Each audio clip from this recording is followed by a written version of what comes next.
जनकपुरको प्रादेशिक अस्पताल। यहाँ मानिस उपचार खोज्दै आउँछन्, तर सबैभन्दा पहिला सहनुपर्छ लाइन। सामान्य सर्दी खोकी जस्तो रोग लिएर आउँदा पनि बिहान आएको बिरामी साँझसम्म लाइनमै हराउँछन्। ओपिडीमा लाइन, डाक्टर भेट्न लाइन, जाँच गराउन लाइन, औषधि लिन लाइन। यस्ता लाग्छ यहाँ रोग होइन, समय नै सबैभन्दा ठुलो पीडा बनेको छ।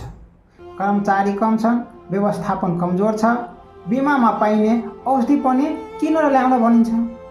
डाक्टरले लेखेको औषधि डोज अनुसार पाइँदैन।